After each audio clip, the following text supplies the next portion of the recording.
Okay, so today I'll be talking to you about symptoms and signs of GI diseases. Okay, in the first part, we will just talk about the history taking and symptomatology.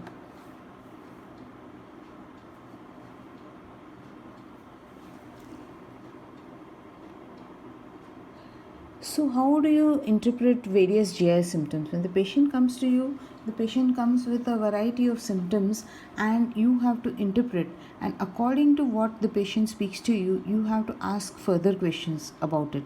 So, unless you understand what does a patient mean by a particular symptom, like he says bloating, now you have to know what does he mean by bloating. Or if he says dyspepsia, a plain dyspepsia is a difficult terminology to understand because it can mean anything. It could be dysphagia, it could be bloating, it could be pain, anything which is causing discomfort to the patient. Now this discomfort needs to be defined. How do we define this? That is a very important thing to be known, and that is why the symptomatology. Unless we understand the interpretation of what the patient is talking to us about, we cannot reach to any particular diagnosis, and history taking becomes absolutely useless. So, unless you learn how to interpret each and every symptom of which the patient is speaking about, it is very difficult. That is why we need to know what the symptoms are. According to the symptoms, your mind forms an image of what the patient's problem could be. You are well versed with your anatomy, with your physiology, with your surgical pathology, and a variety of other subjects which you have already been taught.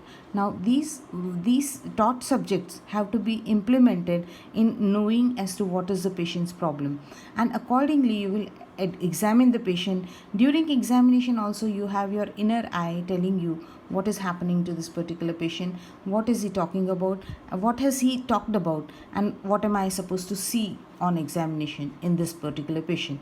And once the examination is also over, you come out with a tentative diagnosis, and this tentative diagnosis may be absolutely wrong, or it could be absolutely the correct diagnosis. But what aids you in getting to the right diagnosis is actually the investigations. And what investigations are to be ordered will also depend on what you find on the patient's history taking and examination.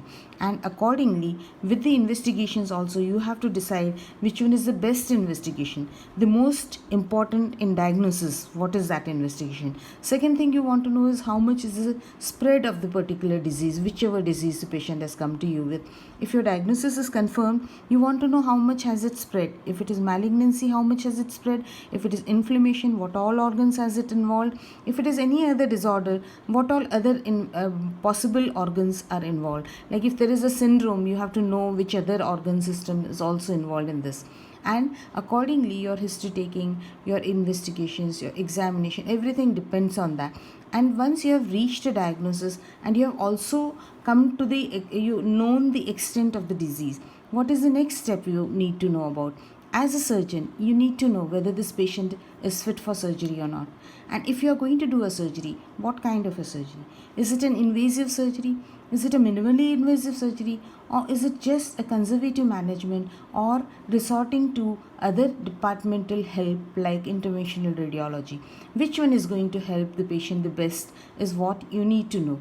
And that is the basic skeleton on which the entire history taking, examination, investigation, and coming to a diagnosis and treating a patient concerns about. And if you're also knowing, if you have reached till that end, whether the patient is fit for surgery or not, what surgery to do, when to do what, and how to do it is what is your at your level, and that is the final year people are supposed to know this. Okay, so we will go one by one, stepwise. If we go, first is the symptomatology. Now, how do you interpret this GI symptoms? The first and the most important thing is that you should know what GI symptoms constitute of.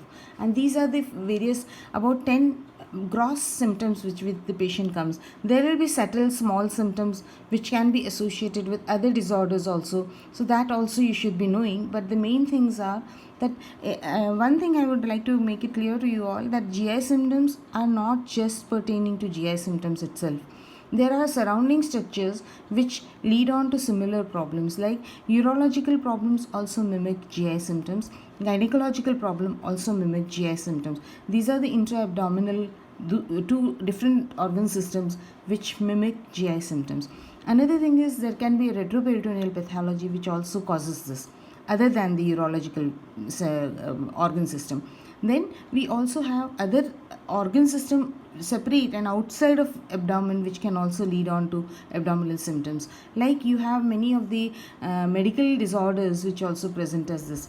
I keep giving an example of hyperthyroidism. If suppose a patient is hyperthyroid and this patient has neglected it or has not come to a particular diagnosis, this patient may develop cardiac failure. If the patient has cardiac failure, he or she might come to you, land up with a pain in abdomen, and when you examine, you have a tender enlarged liver. And then if you go further on, you find that the patient also has pedal edema, patient has raised JVP, and patient also has tremors and irritation. You look at the neck, you find that there is a goiter out there. So this is an entirely different organ system. The endocrine system is affected primarily. It has affected the cardiovascular system because of the hyperdynamic circulation, and this cardiovascular system is at an end. So it has started failing the patient. And when the patient has come in failure, what he or she has come to you with is a cardiac failure presenting as an abdominal pathology, and the primary pathology is absolutely different, that is the thyroid. Okay, so such patients will be coming to us quite often. So you should know what other organ systems can cause this, like basal pneumonia, pleuritis, pleural effusion. They can present with GI symptoms also, upper abdominal symptoms, like inferior wall infarct of the heart, that you must have heard many times, that the patient has just had his meal, after that he had a massive vomiting and he collapsed. What exactly happens is, when the patient is eating food, there is distension of the stomach, and this distension of the stomach, the patient is already having a cardiac problem, or maybe it's not a diagnosed problem, but the patient is suffering from a cardiac disorder. And when the stomach distends after eating food, postprandial fullness is what the patient experiences. Actually, probably he is undergoing an inferior wall infarct, and this inferior wall infarct can become a global infarct and kill the patient immediately, whereas the patient is thinking that it's a GI symptom. The relations will say nothing happened, he just ate something and then he felt like vomiting, he started vomiting, he choked and he died. The actual thing which has happened to this patient is an inferior wall infarct, which has led on to his death. And such cases are also there. So you understand that there is a patient who has got an inferior wall infarct or has got a cardiac pathology which is now presenting as a GI symptom altogether and misleading the diagnosis. So these kind of things like heart, lungs, pleura, diaphragm, and also the genital organs can lead on to, all of us know that the testis is an organ which descends from inside the abdomen outside, and any problem in that area can cause the patient to develop GI symptoms also. And we have to be careful when we are evaluating any patient coming to us with GI symptoms. Like one more important thing which you should remember is a spinal problem. Any spinal problem can lead on to abdominal pain. Any problem with the nerves, like a patient has got radiculitis or the patient is developing herpes zoster. These are the additional problems which can lead on to symptomatology. The patient will complain of a pain, girdle pain kind of a thing, or sensory involvement unilateral on one side, maybe because of radiculitis on that side, or probably herpes zoster. Before the herpes zoster presents itself as eruptions, they might have a pain which can be lingering and troubling them and leading them to come and seek the help of a gastroenterologist or maybe a surgeon. Okay, so these are the various other things which are related to the normal organ systems, which we are normal symptomatology which we are studying. So broadly classifying, we can have difficulty in swallowing, patient may be having vomiting, heartburn. These are all related to, you can understand that these are the upper GI symptoms which normally present, the swallowing especially, and heartburn. Coming to vomiting, vomiting could be related to the gastric problems, or it could be a reflex kind of a vomiting where pylospasm is leading on to vomiting, and this can be related to any symptomatology, any other organ system. Like it could be maybe ureteric colic can cause this, appendicitis can cause vomiting, a patient having migraine vomits usually, a female having dysmenorrhea can have vomiting. So any organ system which is creating pain is related to a reflex vomiting, and this reflex vomiting has to be differentiated from the vomiting which the patient is presenting you due to GI symptoms. Okay, then we have abdominal pain. Like I talked to you about, there can be a variety of reasons why the patient presents with abdominal pain, but we will restrict ourselves to what are the GI complaints, GI causes which lead on to abdominal pain. And then indigestion, again, as I told you, it's a very broad terminology, we'll come to it. Then jaundice, yes, jaundice obviously can be seen in a variety of symptoms, a variety of problems. What we in GI symptoms, learning about it in surgery, want to concentrate about is on obstructive jaundice. Okay, the medical jaundice, of course, all of you are very familiar with. In pediatrics also you have to learn about jaundice, which deals with both obstructive as well as medical jaundice. And then we come to change in bowel habits. Now this time onwards, when the change in bowel habits is a presenting complaint, you always think about the lower GI tract. Okay, jaundice, indigestion, abdominal pain is probably anything, can be related to anything, especially upper GI and hepatobiliary, whereas difficulty swallowing, vomiting, heartburn is upper GI related to esophagus, stomach, duodenum. Okay, then coming to change in bowel habits, bleeding, PR, change will be related to the lower GI symptoms. Okay, then there can always be an overlap. Suppose a patient is having variceal bleeding, and this bleeding is massive. Is this massive variceal bleed can also cause bleeding PR. It is known as hematochezia, and this hematochezia could be because before the change in color of the stool is occurring, the patient is passing this blood out. So this is what can cause an upper GI bleed, can also lead on to bleeding PR or hematochezia, but you don't know what exactly this causes. If you study properly, if you examine the patient and everything, you will find that this patient is having a massive upper GI bleed, which is presenting as a lower GI. Of course, the connectivity is there, so ultimately this blood has to come out. Whether it is becoming altered or not becoming altered is another question. Okay, then change in appetite and weight loss is related to a variety of symptoms, and important is that you have to differentiate whether this change in appetite has got something to do with your GI system, probably malignancy of the stomach, probably it's gastric ulcer which is not allowing the patient to eat, and the patient feels that it doesn't want to. Over a period of time, the patient's appetite changes because he knows that it pains all the time. So you have to dwell into these symptoms which the patient is coming to you with, so as to reach a proper diagnosis. Okay, or to be able to understand what is the system involved and how to go about it. And again, weight loss, again related to a variety of symptoms. The most important is what we relate weight loss is to with any other system is malignancy or tuberculosis or some chronic disorders like pyonephrosis, chronic pyonephrosis, all. But what is important in weight loss in our system is because the patient is not able to eat, maybe malabsorption, maybe something related to the GI system per se. It may not be. In weight loss, remember, jaundice always produces weight loss.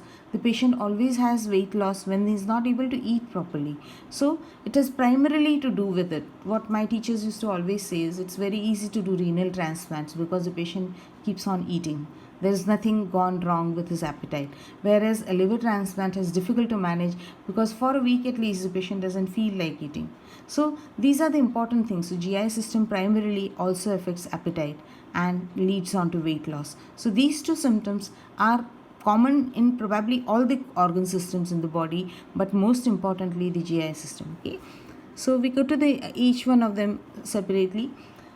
Like suppose you have a patient who comes to you saying that he has dysphagia. What do you ask him about? Okay, so first thing is, all of you know that dysphagia could be, a patient can come with dysphagia even if he has an ENT problem.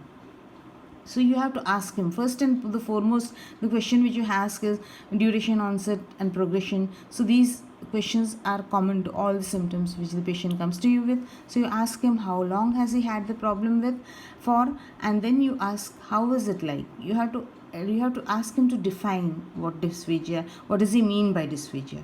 Okay, a dysphagia can be an ENT problem, it can be a GI problem, it can be an esophageal problem, it could be just mere gastritis which is producing dysphagia for a particular patient who keeps on belching out things.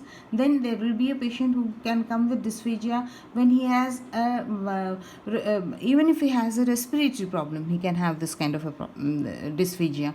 Then a patient can have dysphagia if he has a neurological problem also.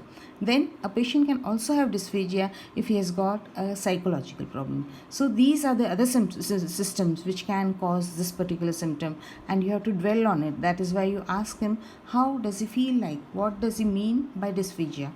Have you ever had it before? It could be a person, a young female who under stress develops dysphagia because of psychogenic origin, and then if you ask it, she might relate it to some other stressful event in her life, like suppose marriage, or maybe pregnancy, or maybe just getting some problem during giving exams, or doing having anything stressful in her life. She could be having it, may have had it before, or it could be harbinger that maybe probably the disease started a long time back. It resolved in between and now has reoccurred, and this is what you have to know, what is happening to this particular patient. So you ask her, has it ever occurred before? Okay, did it come out gradually, or was it a sudden onset dysphagia? Has it become worse? A sudden onset dysphagia typically is seen in a patient who develops a neurological problem, and you're all aware of it, you're taught about it in medicine, and so you ask about it, whether it was a gradual onset thing or did it appear suddenly. Has it become worse? That is most important. Has it become worse means what has already been existing. Is it the same as it was maybe a month ago or 2 months ago, or is it becoming worse? Is that what has brought her to her or him to the hospital? Okay, and which difficulty is more? Is it to the solids? Is it to the liquids? So this also defines into whether it is a malignant pathology or whether it is a benign pathology. And which one has come first? Was it more, maybe at the stage when the patient comes to you, he has got dysphagia for both. If it is for both, the next question which you have to ask is, which one came first? Was it to the solids or to the liquids? Does the food seem to stick? This is a very typical symptom which the patient will tell you that yes, it sticks. And where does it stick? They'll point a finger to wherever. Maybe they point it to the sternum, maybe they point it to the epigastrium. So that defines as to where is the basic pathology lying. Okay, and then you ask the patient to show you, and he will point to that, either he could point to the neck also. So wherever the patient is pointing that the food seems to stick is probably the area where there is some obstruction. Okay, then also ask him, are you vomiting also? So this, why and what do you vomit? This is an important question, because this will tell you something going wrong with the gastroesophageal symptom. Or if the patient has got an achalasia and is filling up into the esophagus, after a period of time he vomits. This is a kind of a regurgitant vomitation.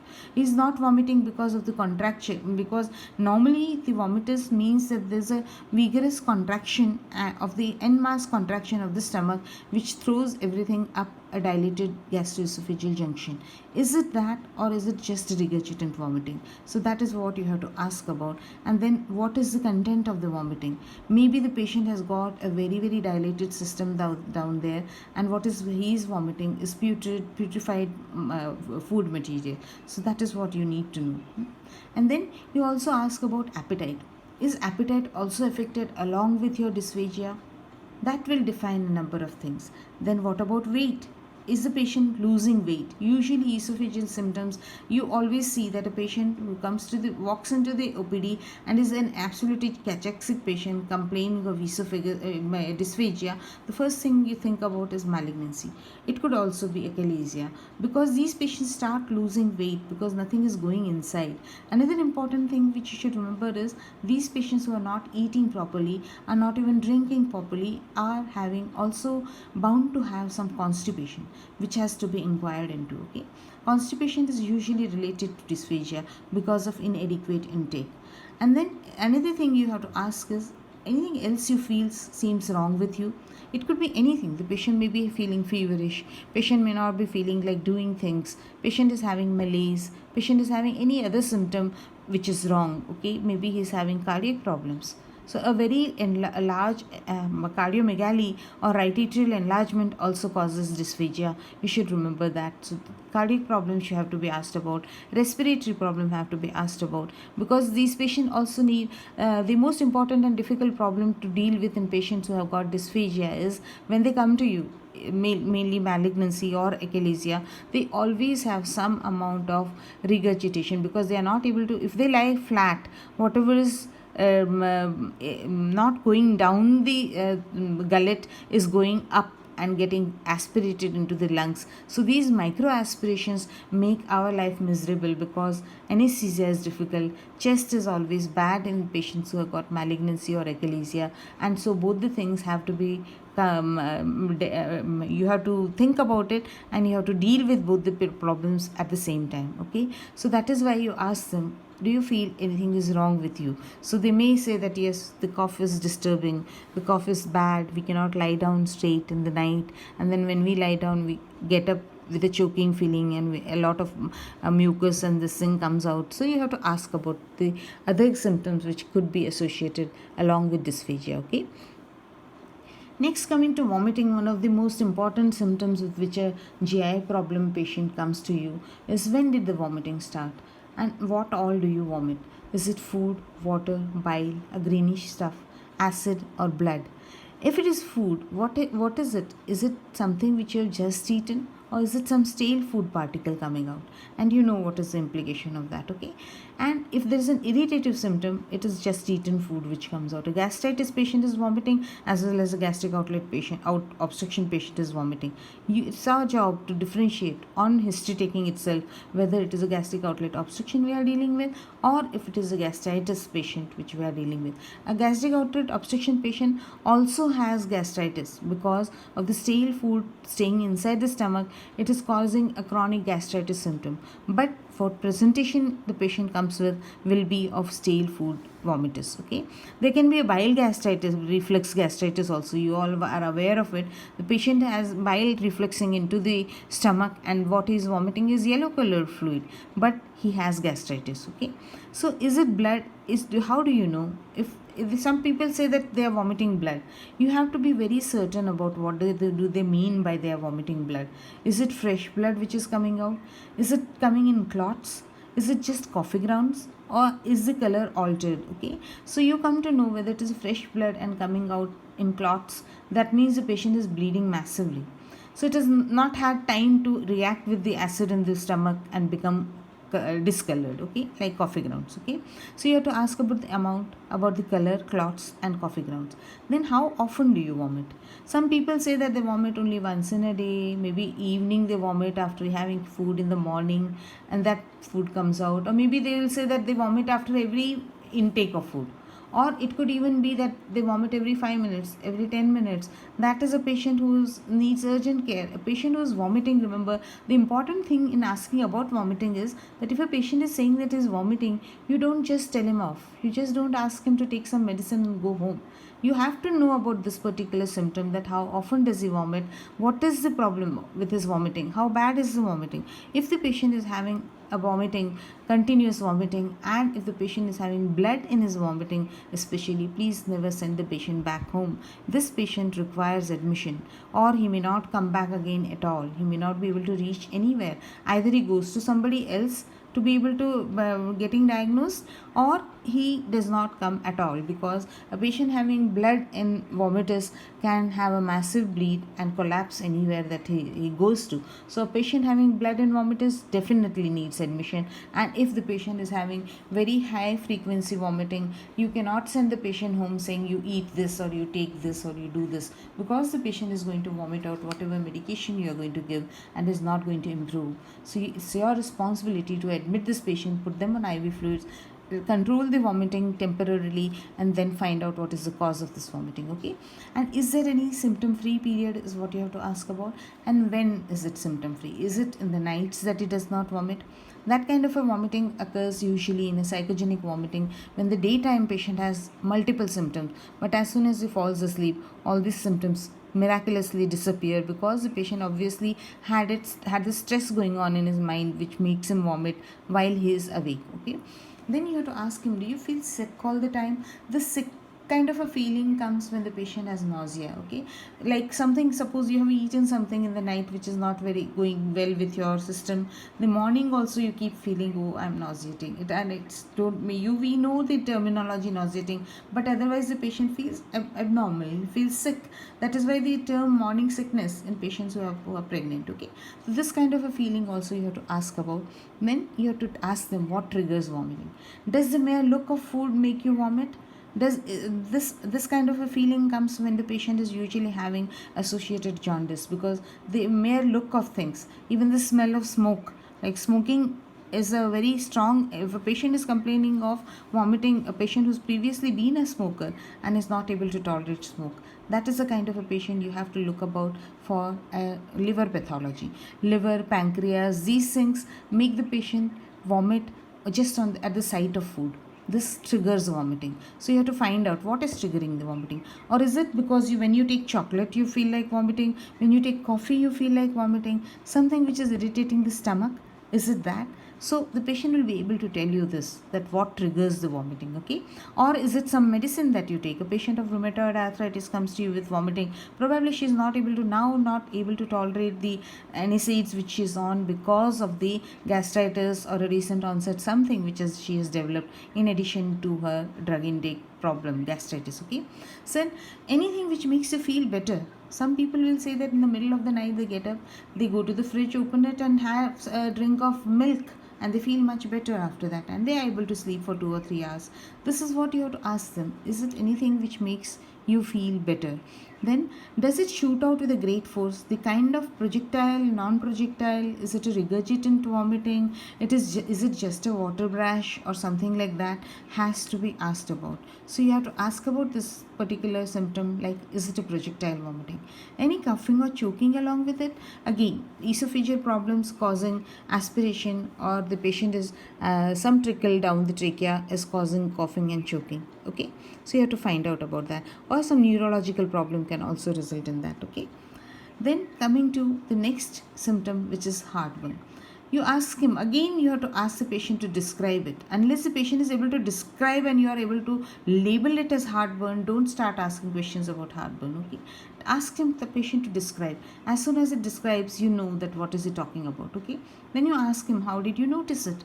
Was it, sometimes the patient notices it when he's sleeping, or he's having this thing regularly having it for a long time. That is when they actually notice it. So you have to ask him, how did you notice it and how long have you had it for? Then any such previous episodes, again, as I told you, that you have to always know ascertain whether the patient is having this for the very first time, or has he been seen by other people. What has he been diagnosed as, if he has been seen by somebody else?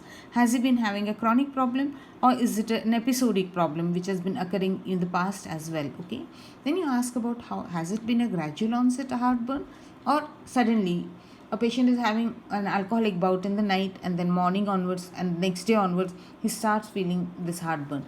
So you have to ascertain what is happening to this patient. Okay, is it getting worse? Usually the patient approach you when it is getting worse, or when it is the first time.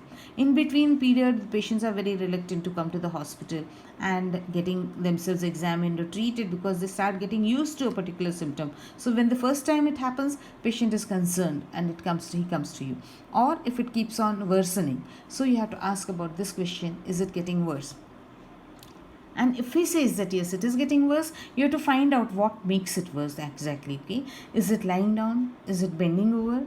Sometimes the patient says that earlier on he was able to sit down and do a lot of chores, and then now he's not able to sit, because the minute he sits, the patient has got this problem that something heartburn starts. Okay, then you ask them whether it is after some foods, or is it after some drinks, or spicy food, alcohol, coffee, anything which triggers it. You have to find out whether it is happening or not. Sometimes what happens is the patient says that he was quite all right a few years ago, and now that she has become post-menopausal and she has put on a lot of weight, now she is having this problem. She can't bend forward. When she bends forward, there's a severe heartburn, or there's something coming into her mouth. So this is what is caused because of obesity. Because of obesity, the G sphincter becomes lax because the fat gets deposited in that area. The sphincter, the diaphragmatic hiatus becomes enlarged. All these problems come up when the patient is having an obesity problem. Okay. Then another thing which happens is people who wear very tight clothing down there. Okay. If the belt is tied very tight, again the all the brunt is borne by the diaphragm, because the upper GI system, after eating food, you must have seen many people will say कि थोड़ा नाड़ा ढीला करना पड़ता है madam खाने के बाद में. They come and tell us this. So we know that there is some amount of either obesity coming in, or there is some amount of distension which occurs after eating food, which needs to be tackled. Sometimes it is absolutely normal, not to worry about, but if this is also an associated symptom, you have to find out whether obesity is associated with it, or whether anything is making her worse after with the heartburn. Okay. Then what makes it better? If there's something which makes it worse, is there something which makes it better? Sometimes the patient is having burning and the heartburn is occurring, and if they sleeps it off, it becomes all right. This is in the initial stages when the heartburn is started. The patient is able to sleep. Then later on, what happens is sleeping makes it worse, and the patient starts sitting up. And whenever he's lying down, the heartburn starts. He puts 2 or 3 or 4 pillows and makes himself in a semi-recumbent position, and that makes him feel better. Then is it avoiding or having certain drinks of food, like I talked about milk and certain soothing agents, or ice, putting ice in the mouth, taking ice creams, or having milk, any cold things or any bland things which the patient takes may make it better. Sometimes what happens is a lot of acid secretion is there and the patient is having water brush or an acid reflux in the night. What the patient usually does is they take bulky things, like if you take some people take poha or upma, or some poha or this thing, what you call puffed rice. These, what they do is they absorb whatever fluid is there inside the abdomen, and then they don't feel like the water brush settles down. Some people may also give you this kind of a history, and when they eat a particular substance, it feels better, or they become better. Okay, so that is also, and one of the suggestions we give to patients who have this kind of a reflux disease, initial stages, what you tell them in conservative management is that don't eat anything after 7 o'clock, at least not fluids. You can have dalia, you can have something which is a hygroscopic substance which deals with the acid secretion which occurs in excess during the evenings and night. If just restriction of fluid is not helping, you can ask them to eat something which is a hygroscopic material, like what isabgol can be given to these patients. You can give them dalia khichdi, because they have got capacity to swell up with the amount of fluid which they can be given. And so you have to ask them what makes them better. Is it sleeping? Is it sitting up? Is it avoiding certain drinks of food?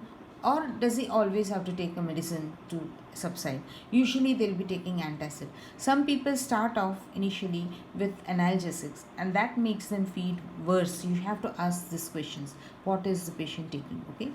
Do you have any reflux or anything coming up?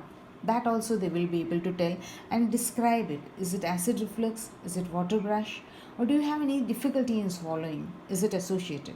Is it something which is caused Barrett's esophagus, like you know about? You also know about something which can cause a stricture in that area later on because of the repeated reflux esophagitis. And is there any pain? If these are present, you have to describe it in detail. Okay. Then do you get any pain behind the chest bone? You have to ask about this specific symptom which you have to ask about, because you have to differentiate. In any patient who has got a heartburn, probably he is mistaking some cardiac or a respiratory problem with heartburn. So that has to be ruled out. Okay. Then also ask about vomiting. As I told you about, vomiting has to be asked about even in a patient who has got dysphagia. So similarly, you ask about vomiting, and if he is having it, you have to ask him to describe, and you have to describe it in details. Okay. And then, do you have indigestion? Another symptom which you have to ask about. So that also has to be described in details. Okay. Again, as I told you, have you recently put on weight? Put on weight is because this can cause reflux disease, and have you lost weight is probably a malignancy or some chronic inflammatory disorder which is causing this. So you have to rule that out as well. Okay. Coming to pain, pain is a symptom which all of you are very very well familiar with. You have to ask in details about pain. Okay, when did this pain start? Where is it? Show me.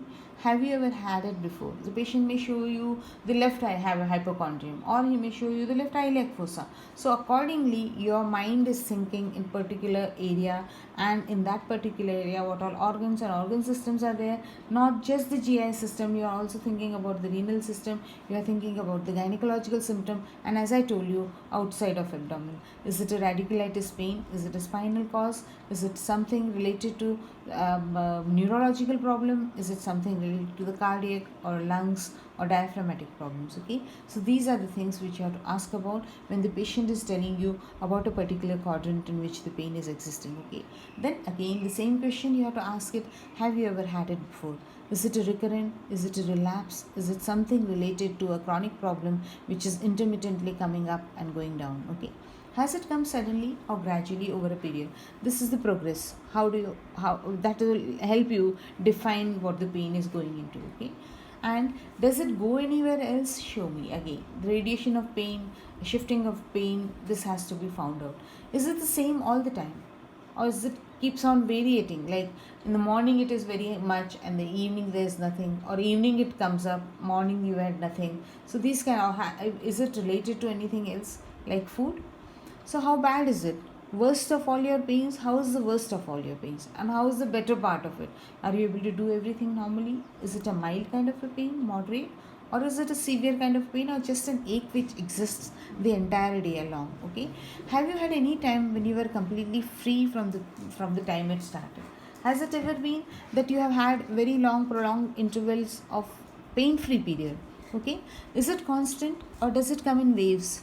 These are the things which you have to ask, which tells you whether it is a colicky pain, whether it is a dull ache, whether it is an organ oriented pain. The pain of pancreas is different from the pain of liver. A pain of stomach is different from the pain of liver again. And the patient who is having intestinal colics is just different. If the patient is having spasmodic pain, like what is experienced in dysmenorrhea because of the pain of the uterus contracting, that is again different. Okay, what makes it better? Does lying still make it better? Does bending forward makes it better? Painkillers are helping you, or any antacid is helping you, or maybe Buscopan kind of a thing, or they are taking some muscle dilators which can be helping them. Okay, so you have to ask about antispasmodic, painkillers, antacids. So this will point a finger to what is the origin of the pain which is causing the patient to come to you. Okay, then what makes it worse? Does movement make it worse? Does lying down make it worse? This is another question. You all know, you are very well familiar with what a peritonitis pain comes with, like, and what is a colicky pain like. Colicky pain, the patient is tossing, turning, moving around, and saying that he's having pain. Whereas a patient who has got peritonitis, very classically described as they come very slowly walking. They don't want any movements at that. The jerking is difficult. They may tell you that when they are sitting in an auto rickshaw, it is almost impossible to bear the pain. Okay, so these are the things which you have to ask about. Okay, is it getting worse? Again, the same question you have to ask for any particular symptom, and then any other symptom associated. Is it fever? Is it vomiting? Is pain associated with any of these, which will point to a particular diagnosis? If it is fever, you come to know that it is probably an inflammatory problem. If it is vomiting, it could be either reflex or dealing something to do with the GI system per se. Okay, there's some obstruction, or there's something inside which is causing that. Okay, then coming to indigestion, again as I told you, this is a very very vague symptom, so you have to ask for a number of things. So what I would like to tell you is that if it's a vague term, so interpret for ulcer like dyspepsia, GERD like dyspepsia, dysmotility like dyspepsia, and you have to ask about specific symptoms to rule out heaviness, distension, bloating. This can also be classified as dyspepsia. The patient feels heaviness in the abdomen. The patient feels that the abdomen is distended. This could be gaseous distension. This could be fluid which is distending it.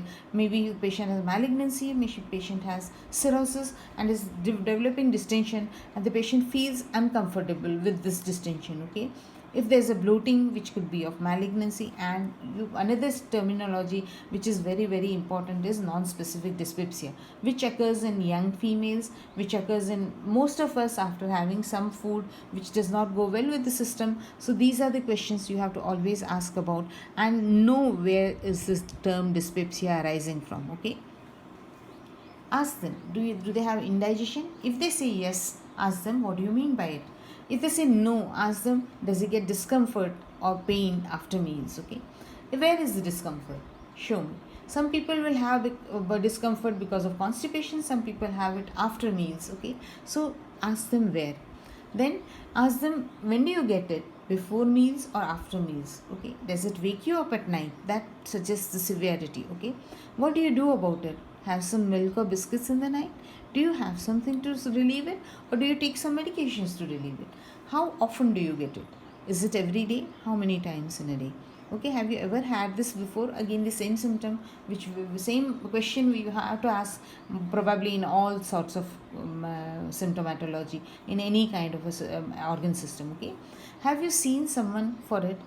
Have any investigations been done? Okay, dyspepsia usually is a sort of chronic problem, if not acute, so they keep on going to different people to get it treated, and they do not get relief, and that is why they are here with you. Probably you are one of those long list of people they are going to see. Okay, so you have to ask them, has someone seen you for this? And if they have seen you, have they ordered any investigations?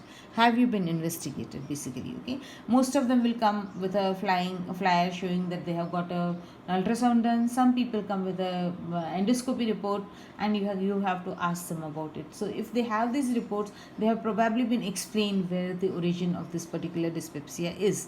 Okay, so then you ask them, what were their suggestion about your problem? Were they given antispasmodic, were they given laxatives, or were they given some antacid or PPI kind of things? Okay, so what makes this indigestion worse or better? Again, the same question, you have to repeat it to know what is it exactly leading on to. Okay, then, have you ever vomited blood? This is an important thing you should ask for every patient who is coming to you with indigestion, because it has got an immense bearing on what your diagnosis will be like. Okay, you know that one particular disorder which always comes up with dyspepsia is malignancy, and this malignancy could be either in the stomach, or could be in the pancreas, or in the biliary system. And the most important thing the patient comes to you with is dyspepsia, and if he complains of symptoms of vomiting of blood, it becomes very very important. Okay, how is your appetite? Ask them, have you lost weight? Even medical problems like cirrhosis and jaundice and all this can give rise to this kind of a dyspepsia, where you need to know whether he has ever vomited blood. Okay, how is your appetite? Has the appetite changed, or is it the same and normal? Okay, have you lost weight? Again, an important question which is associated with a number of other symptomatology, and you know it well. Okay, do you take any medications for this? Define them. Patient will tell you that he takes an analgesics. Either he doesn't know about the analgesics, he may say Voveran खाने से ठीक हो जाता है, or he will say Meftal spas खाने से ठीक हो जाता है. So you know that the patient is taking antispasmodic, or he is taking painkillers. If it is painkiller, probably musculoskeletal origin is causing the pain, and the patient is not able to define that because he is coming with dyspepsia. But it could also be possible that the patient takes this medication, and the medication itself is responsible for that. So that is why you have to ask about the medication. Is the medication causing it, or is the medication relieving it? Okay, do you take aspirin? To be very specific, you ask them, do you take aspirins, do you take NSAIDs, do you take steroids, or any herbal medication, or antacids or PPIs? Okay, you have to know about what is the medication the patient is already on, and that will define whether the patient is having something which is serious enough to be considered, or is it just a particular dyspepsia which settles down because of antacids or PPIs. Okay, then coming to jaundice. Now, jaundice is a specific symptom. You have been taught about it in pediatrics and medicine, and probably many other places where you deal with jaundice. Okay, so you ask for two kind of things we have to know about. One is the type of jaundice, because that will define whether the patient falls into our armamentarium or the patient goes to the medical field. Okay, so another thing you ask for is the risk factors which could have led on to this problem, because a common symptomatology with which the patient comes is obstructive jaundice or just jaundice, and the patient may have a medical problem or a surgical problem, and if there are associated risk factors, you know what you are looking at. Okay, so when the patient is coming with jaundice, you ask them, when did you or who noticed it? And this yellow discoloration. Okay, usually it is somebody else who tells them that, see, your eyes are looking yellow, or oh my god, you're looking so yellow. Okay, and why are you fika dikh raha hai, peela dikh raha hai? This is what the people tell them, and then they find out, or they are looking into the mirror, and if it is a well lighted place, they are able to themselves see that their eyes are turning yellow. Okay, so this is how you have to ask about how did you notice it, who noticed it for you, and when did you notice it, and then has it become worse since the time you have noticed it? Have you ever had it before? Have you noticed any change in color of urine or stools? Does your skin itch since then?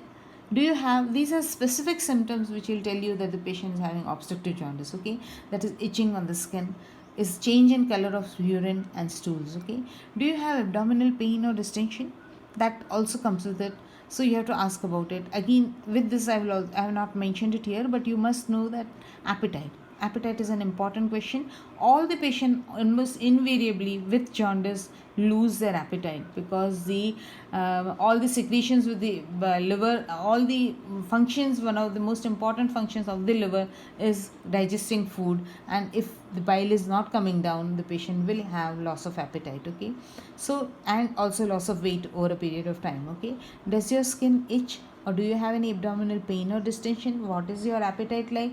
Have you had any fever? Have you lost any weight? Okay, so these are the questions, in the systemic questions which we have to ask in all patients who've got jaundice. That is fever. It also defines your type of problem the patient is having. You have to ask about fever, you have to ask about loss of appetite, you have to ask about loss of weight. Okay, then risk factors. What kind of risk factors are you going to ask about?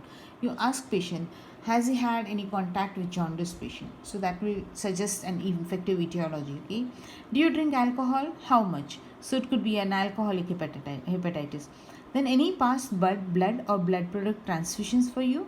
The hepatitis B, C. Okay, are you on any medications? Any toxicities can cause can be the risk factor for a patient having jaundice. Like a patient who comes with an overdosage of paracetamol itself can cause jaundice when the patient comes to you with acute liver failure. Okay, a fulminant hepatitis. So these are the patients who come because of medicine toxicity. A patient having antithyroid drugs can develop this. Okay, so you have to ask about medications.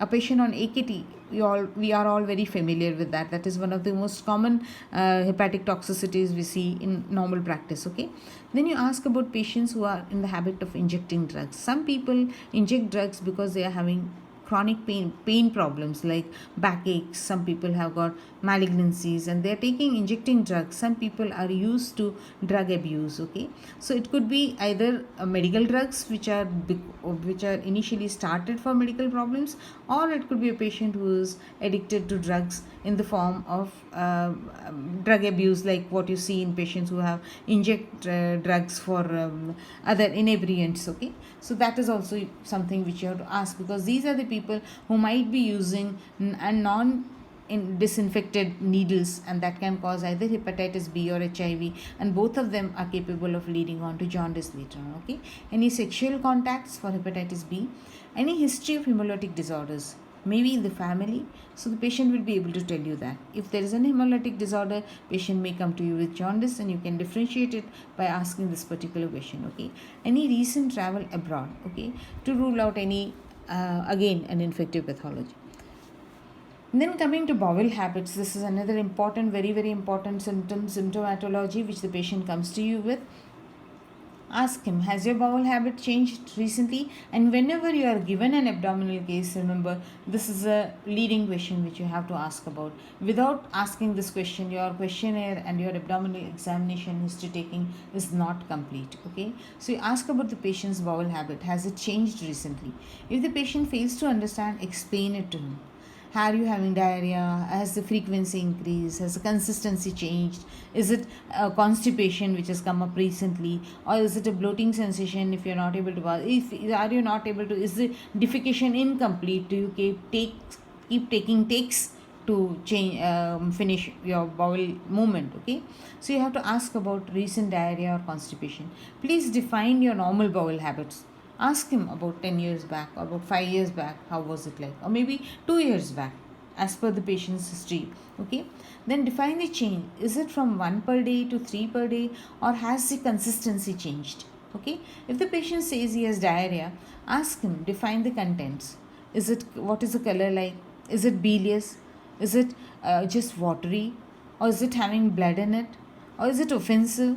Does it float in the pan? Okay, that suggests steatorrhea. And what is the frequency of the diarrhea if it is there? Okay, and whether it is there in the night also. Okay, if the patient has constipation, you have to differentiate it, whether it is with the incomplete evacuation, or is there tenesmus also. Okay, because tenesmus suggests an absolutely lower GI problem, so you have to find out whether there's any tenesmus associated with it. Tenesmus is basically pain, and at the end of the defecation, patient may pass a few drops of blood squeezing it out, and this is what causes the pain also. It could be an anal canal problem, or a patient who's having impacted fecal matter inside, or he's having spurious diarrhea because of a malignancy sitting in the rectum. When the patient feels that it is not completely evacuated, tries to force it out, and at the end of it, a few drops of blood come. It could even be a rectal prolapse which is causing this kind of a problem. Then you ask them, have you ever passed blood or slime in stools? The mucus in stool is an important question to be asked. Do not forget it, because all these lower GI problems, IBS, IBD, and that is what differentiates that it is a organic problem or not, the slime and blood in stools. Okay, and do you have any abdominal pains or weight loss? Is it associated with whatever problems you are complaining about? Okay, so they will tell you that there is pain in abdomen also at the end of defecation, or maybe before defecation he feels this very severe pain and colic, and then has to go to defecate, and it is a diarrheal kind of a, so it suggests an infective or an inflammatory pathology which is causing this kind of a pain. And is weight loss associated with change in bowel habits? Again, a malignancy or an IBD, IBS can produce this. Okay, if is it associated with any drugs, or are you on any drugs? That is another thing. Sometimes the patient has been given some laxatives for a particular acute problem, and he continues taking it because he's feeling better with it, and then eventually lands up with a diarrhea which you are not aware of, because the patient, you are trying to concentrate on something else. Actually the patient is on some medications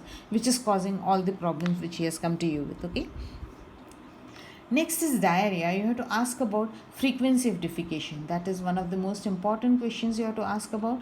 How many times? Okay, is it more than 3? Is always an abnormal defecatory habit. It could be because the patient is having probably thyrotoxicosis or something also. So you have to ask about defecation. And in this, if you come to know that the patient is having increased bowel movement, they may be having it for a long time, like in thyrotoxicosis, but you have to find out what is. Just a second, my battery is running low. I'll have to.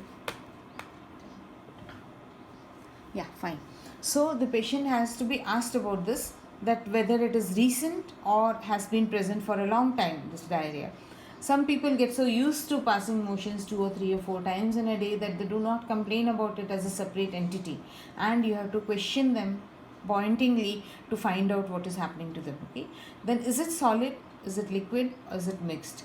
Bulky may be steatorrhea. A solid may be probably they have got a habit of going many times in order to defecate, in order to complete their evacuation. They have some evacuation problems. Okay, ask about color.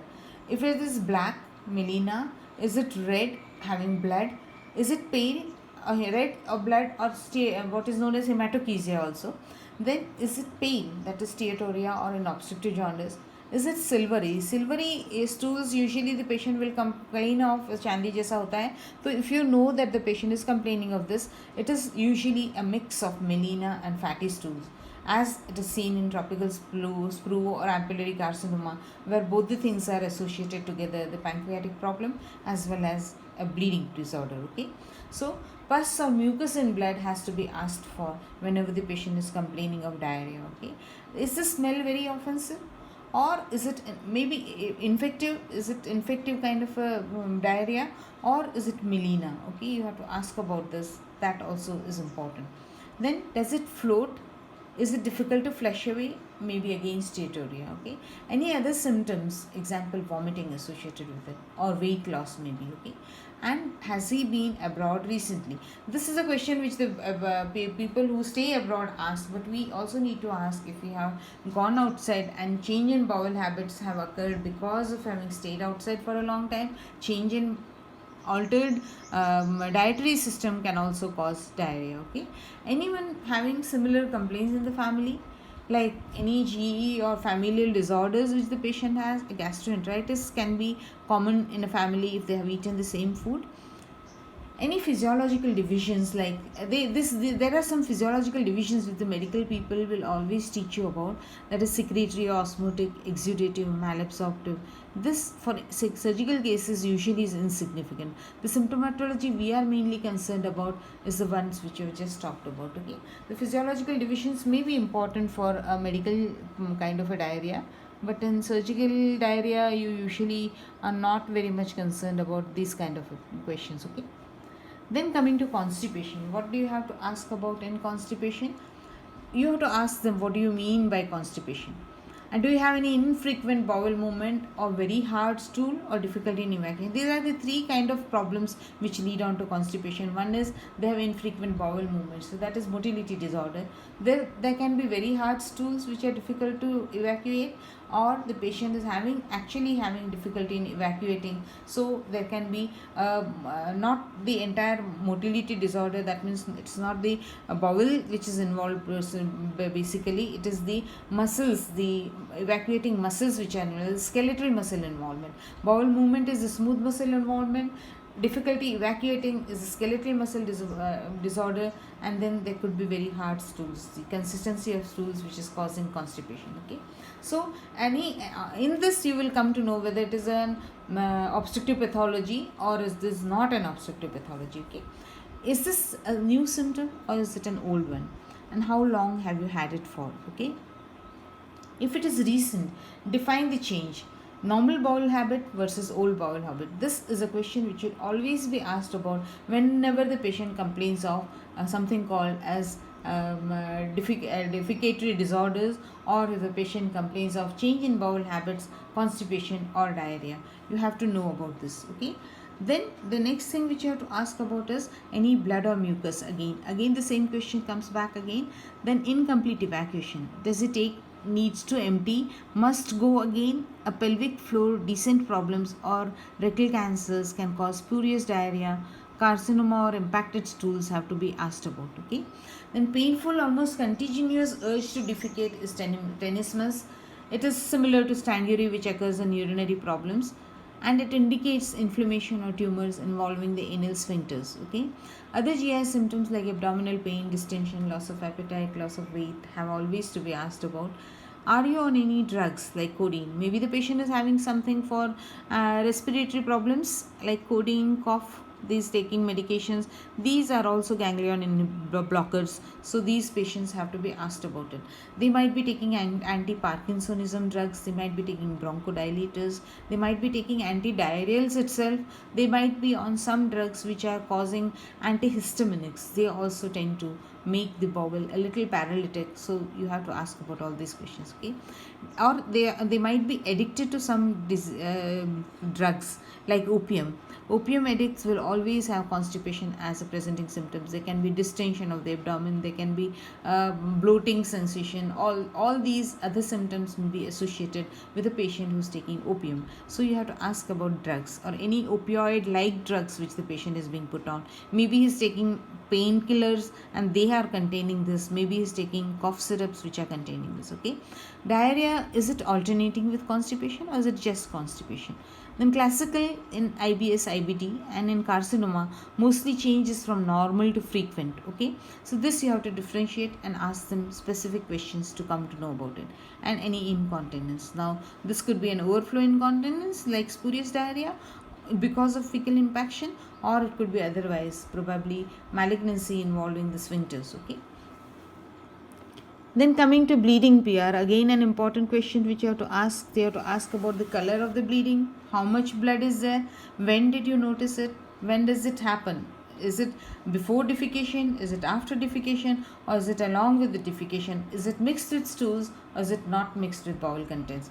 Then you have to ask him, have you ever had it before. Usually patients of piles will come to you. If they do not tell you, you have to ask this question specifically, because a patient who is having bleeding per rectum without having had it before at an elderly age usually think of malignancy rather than hemorrhoids. Okay, is it pus, having pus or mucus mixed with it, any change in bowel habits associated, any diarrhea, constipation, any abdominal pain, any change in appetite or weight loss, is it associated with pain, discharge, mucus, itching at the perianal region, any abdominal pain or distension. This has to be asked about in every patient who comes to you with bleeding PR. Also ask for the color of blood. Is it red blood from rectum, anal canal or sigmoid? Is it purplish or dark blue colored blood, which is usually colonic in origin because of collaterals, usually cirrhotics. Okay, cirrhotics will complain of this kind of a blood, which is totally venous. Okay, and black, shiny and tarry blood is melena. You have to think about upper GI origin in these patients. Slaty grey brown motions are due to iron containing drugs. So drug induced motions have to be separated from actual melena or actual bleeding PR. Okay. Then you also have to remember that hemorrhoids are very rarely painful. Since we are talking about bleeding PR, let us talk about this also, that hemorrhoids are very rarely painful unless they are prolapsed or are thrombosed.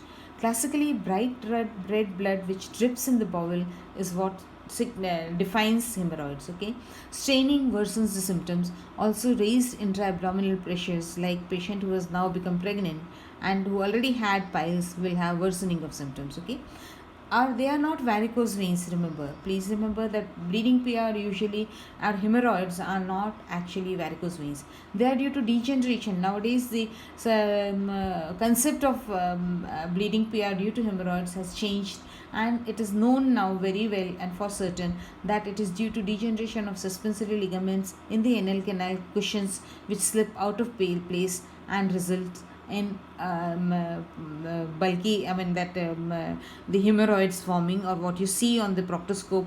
Those kind of findings are seen not because the venous congestion is occurring, not just because the venous congestion is there, it is because of degeneration of the suspensory ligaments, which are allowing the anal cushions to slip out of place. Okay, also ask for itchiness around the anus. That means that there is some amount of prolapse occurring in the hemorrhoids, and this prolapse is causing mucus to seep out of the anal canal and making the sphincter temporarily or at that time incontinent, and resulting in some mucus or some fecal matter seeping out, and this slipped out seeping out of this anal contents or the rectal contents causes itchiness around the anus. Okay, and also look for something in the local area of the skin also that is responsible for this itchiness, or is there any worm infestation which is causing itchiness around the anus. Okay, then think of lumps in the anal canal. The patient will say that there's a gutli hai, or there's a swelling there, and you have to find out what does he mean by this. Is it a prolapsed pile? Is it an actual tumor or a swelling situated like maybe a sebaceous cyst, or is it an abscess around there? Is it some skin condition leading onto there? Is it an external or internal hemorrhoid, or is it a malignancy sitting out there? Okay, so you have to find out if there are any lumps in the anal region. And lump which comes out on defecation and goes back or needs repositioning. Again, this is very significant when the patient is having hemorrhoids, but you should always rule out rectal prolapse, which may be occurring when this kind of a symptomatology is present. Okay. Then what we are talking about is you have to ask for change in appetite. You all are very familiar to the symptom, so ask when did this happen? Was it the appearance of the GI symptoms, or was it with the appearance of some other symptoms which the patient has in association with GI complaints? Okay, is it loss of appetite, anorexia? Is it accompanied with weight loss or not? Okay, is it not having it? Is it anorexia, like you're not having a feeling to eat at all, or is eating making you having some trouble, and that is why you are avoiding eating. Okay, so these are the questions you have to ask in order to find out whether it is malignancy, whether it is IBD, whether it is a primary GI pathology, or is it otherwise, it is a psychogenic problem. Okay, increase in appetite may suggest hypermetabolism or unaccounted losses like diabetes, thyrotoxicosis, malabsorption, and helminthiasis. This can cause the patient to have increased appetite in spite of losing weight. Having increased appetite, the patient is having loss of weight. So you have to ask about change in appetite and loss of weight in association, okay, with each other. The non-GI causes may mimic it closely but may be psychogenic, which you have to again ascertain on your history taking. Then coming to weight loss, you ask for when did it start or when did you notice weight loss, or somebody else noticed it for you. How many in kgs over weeks? If the patient does not have all these measurements with you, ask them about loose clothing. And are there any other symptoms? Take a full review of history to account for this. Is there fever? Is there increased thirst or decreased thirst? Is there a patient who is having dysphagia or dyspepsia associated with weight loss? Okay. So this will be the symptomatology. If you would want it, we could continue with the investigation, or maybe some other class we will take this, because you are already having a class at 9 o'clock with the pediatrics. That is what I've been told. So we stop it here, and then to next class I will give you scenarios. We will, I think briefly we will cover up the investigations required in a GI system and also the examination. And once this is over, I'll give you scenarios, and you have to work out on what will be the just the symptomatology on a particular scenario, then just the examination on a particular scenario, and just the investigations on a particular scenario, and then you decide how you club all this up and come to a particular diagnosis. And last class we'll talk about the management of GI symptoms. I also want to cover up urology for you also. If you have got 8 classes, yesterday's class was missed unfortunately because of failure of technical problems, but then we will continue with that. Okay, thank you.